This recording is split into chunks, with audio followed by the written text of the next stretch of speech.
Can you believe it's May already? Since last month was April showers, you guessed it, it's May flowers as our theme this year.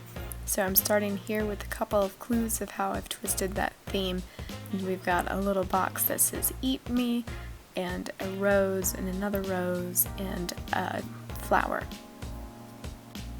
These roses were super fun and easy to draw since they're just kind of a squiggle line and you make it touch the other lines instead of being a cyclone type thing, and it comes out as a quick and easy rose. My hand's covering up here, but here's our next little clue.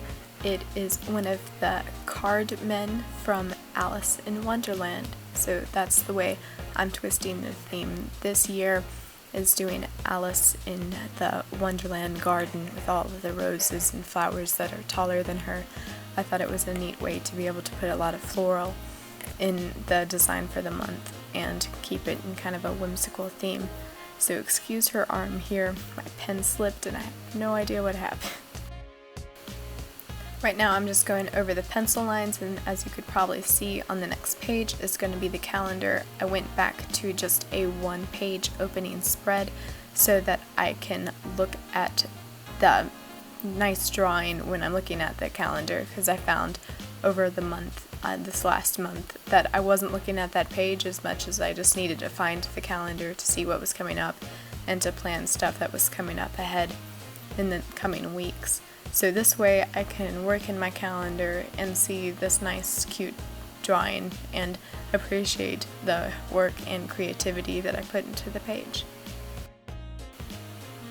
I love this theme because the flowers are so easy and simple to draw. Some of them look a little bit better than others, and some of them, like the sunflower, just take up a lot of space and throw some bright color onto the page. And I liked how I had some kind of realistic looking flowers and some just kind of absurdly huge flowers that kind of made the page more interesting and kind of made it look more like Alice in Wonderland, since some of the flowers and the creatures in the story don't exist in real life because they're made up. So I thought it fit well and took the pressure off so that you just draw little cute flowers that whatever you want and it still looks good. For the calendar, I did just little 4x4 block boxes, and I drew flowers in between them to kind of integrate it into the page and keep that theme fluid across the two pages to make the spread cohesive. Because of all the lines on the page from going over with my fine liner, this really did feel like coloring in a coloring book this month, and was so therapeutic and so much fun to just fill this in and decorate the page. Again, I'm just using my Crayola Super Tip markers and alternating colors, and in the grass I didn't focus on it too much, but I just wanted to do kind of some blades to keep color across the page without spending too much time or bleeding through the paper. To simplify this spread, you could just leave out the color or just use 3 colors to make everything much more simpler.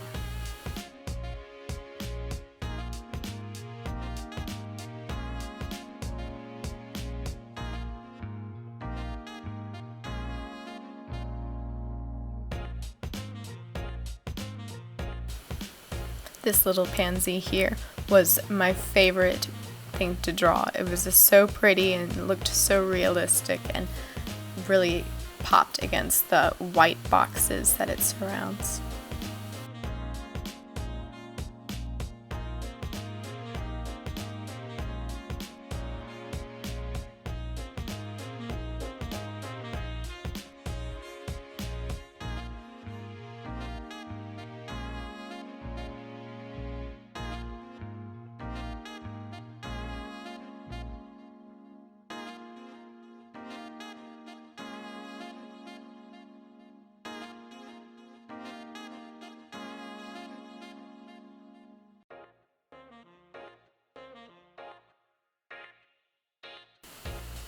At the top, I just used some simple cursive to put our title.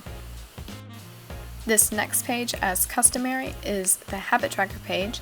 For this month, I went back to the plain Jane across the page tracker, and this way you can fit a lot of more things to track, and everything is much faster to find the date, track it, and see how the habits are changing with all the blank spaces throughout the month.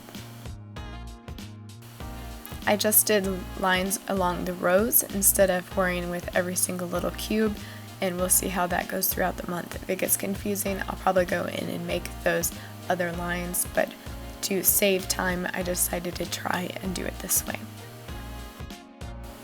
To tie all the space together that's left, I did a hedge above the tracker and another hedge with 2 card men to the side. For the habit tracker this month, I wanted to go super whimsical with Alice in Wonderland, and I did the table at the Mad Hatter's party. So this way I just did 31 crazy little items, including his hat and all the cakes and teapots and teacups and treats and bottles and boxes and all that stuff just thrown onto the table. So it's pick something, color it in, and track the mood for the month. And I hope it looks just as awesome as I think it will.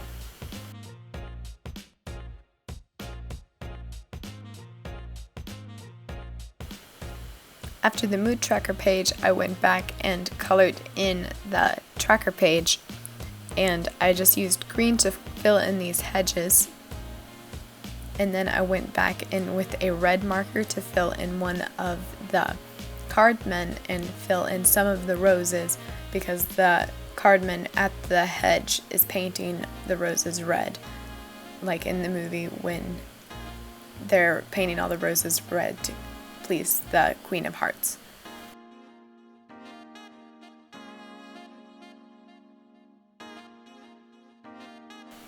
This month I decided to simplify things and go straight into the weekly tracker. So on the top I did 7 by 3 boxes, which I put the day of the week on.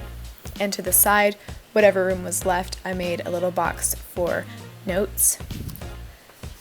And I put that under just a simple May.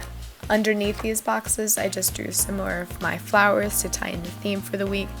And I decided that I was going to fill them in with my mood, which kind of negated the habit tracker, but I ended up really liking over the last few days because it's easier to see what was yesterday's mood, how can I make today better. On the bottom of each box for the day, I did a rose, a bud, and a thorn little picture. And so this means you put for the rose, like what made today great or what great thing happened today. For the bud, you put something you're looking forward to tomorrow or something that you can do better tomorrow. And the thorn is something bad that happened today or something you did to make today not as great as it could have been. And this is the way that I'm incorporating gratitude into something that I'm not forgetting, even though I did like the other trackers. And here's the final flip through of May 2019.